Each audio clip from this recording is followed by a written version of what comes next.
शांताबाई ने कुछ ही दिन पहले पन्नालाल के यहाँ खाना बनाने का काम शुरू किया था। पन्नालाल की प्रेग्नेंट बीवी माधुरी उससे बहुत अच्छा बर्ताव करती, उसे चाय नाश्ता और कभी कभी खाना भी खिलाती। शांताबाई पहले चाय पी लेना, काफी ठंड है।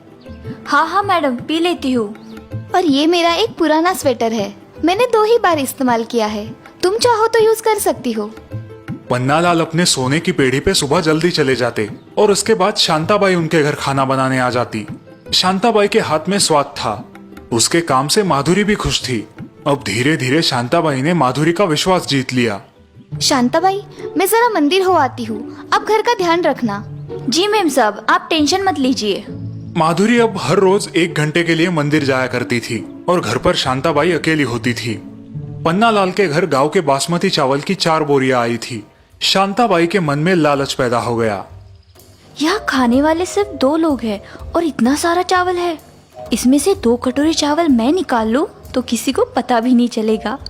शांताबाई ने बोरी से 2 कटोरी चावल निकालकर अपनी थैली में रख लिए और चावल की गोनी को फिर से सिला दिया।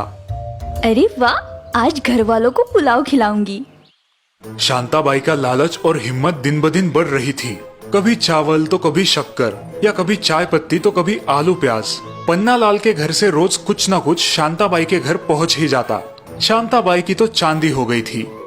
अरे वाह, अच्छी मछली लगी है तुम्हारे हाथ शांता, लेकिन ध्यान रखना नहीं तो फंस जाओगी। हाँ, तुम फिक्र मत करो, मेम साहब का पूरा विश्वास है मुझ पे। सही है, अब मुझे काम करने की कोई जरूरत नहीं। घर का सामान धीरे धीरे गायब होता रहा, लेकिन माधुरी को बिल्कुल भनक नहीं लगी। शांताबाई पर उसका विश्वास बरकरार था। और ऐसे ही एक दिन माधुरी की सास घर आ जाती है। प्रणाम माँ जी। अरे अरे बहू, झुको मत। कैसी है तुम्हारी तबीयत? वैसे ठीक है, लेकिन थकान सी रहती है। डरो मत, ऐसी हालत में कमजोरी आम बात है। अब मैं आई हूँ ना तुम्हारा ख्याल रखने। चलो एक सेल्फी लेते हैं। माधुरी सासू माँ से शांताबाई का परिचय कराती है। माँ जी, ये शांताबाई है, हमारे यहाँ रसोई और घर के छोटे मोटे काम संभालती है। मुझे बड़ा सहारा है इसका। अच्छा अच्छा, ठीक है। माधुरी की सांस बड़ी तेज थी और टेक्नो savvy भी। एक ही नजर में सामने वाले को भांप लेना उसकी खासियत थी। माधुरी जब मंदिर जाया करती थी तब सासू माँ जाप करने झूले पे बैठती, फिर हर 15 मिनट बाद रसोई में चक्कर लगाती।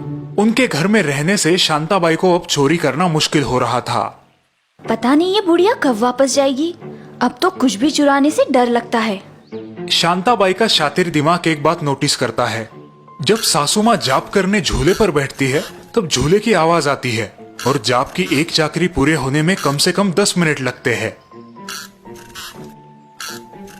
अच्छा, तो इसका मतलब ये बुढ़िया 10 मिनट तक यहाँ से हिलेगी नहीं। इतना समय मेरे लिए काफी है।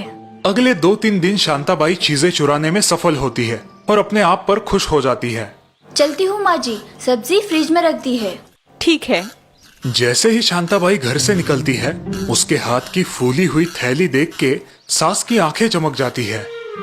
अरे, जब ये सुबह आई थी तब तो ये थैली फोल्ड करके लाई थी, और अब इतनी भरी हुई कैसे थी?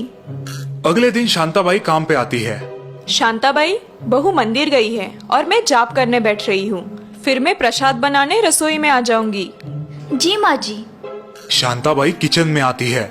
झूले की आवाज उसके कान पर पड़ रही है। वो अंदाजा लगाती है कि सासू माँ अब 10 मिनट तक वहाँ से नहीं उठेगी। अब ये बुढ़िया 10 मिनट तक यहाँ नहीं आएगी। मैं कुछ आलू और प्याज थैली में रख देती हूँ। काम खत्म होने के बाद शांताबाई घर निकलती है।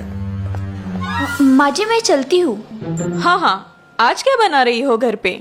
आज पाव भाजी बनाने की सोच रही हूँ। अरे वाह, अच्छा है। तो कितने आलू और प्याज लिए हैं तुमने? हाँ? सासू का अचानक से आया सवाल सुन के शांताबाई चौंक जाती है, लेकिन बात को संभाल लेती है। जी लिए नहीं, अभी जाते जाते ले लूंगी। इसी दौरान माधुरी भी मंदिर से लौट आती है। लेकिन तुम्हारी थैली में तो ऑलरेडी प्याज और आलू है, जरा देखो तो। शांताबाई को अपनी चोरी पकड़े जाने का एहसास होता है और वो शर्मिंदा होती है। लेकिन आपको कैसे पता चला माँ जी? सास हंसते हुए माधुरी को अपने मोबाइल में रिकॉर्ड किया हुआ वीडियो दिखाती है। वीडियो में शांताबाई को आलू और प्याज थैली में रखते देख माधुरी चौंक जाती है। माँ जी मुझे माफ कर दीजिए, गलती हो गई। लेकिन आप तो जाप कर रही थी ना, मुझे झूले की आवाज भी सुनाई दे रही थी, इसीलिए मैंने चोरी करने की हिम्मत की। शायद तुमने मेरे हाथों में जाप की माला की बजाय ये बहू की माला नहीं देखी। और झूले को एक बार धक्का दो तो अपने आप 5 मिनट झूलता रहता है। 5 मिनट रिकॉर्डिंग के लिए काफी है। और इस प्रकार लालची काम वाली शांताबाई को माधुरी के सास ने अच्छा सबक सिखाया। अब शांताबाई को उस एरिया में नया काम मिलने की कोई गुंजाइश नहीं थी। हे भगवान, ये मैंने क्या कर दिया, अपने ही पैरों पे कुल्हाड़ी मार ली। माँ जी, आज आपकी वजह से हमारा नुकसान टल गया। लेकिन बहू, तुम भी आगे से किसी पे भी आंख बंद करके विश्वास मत रखना। ये कलयुग है, याद रखना।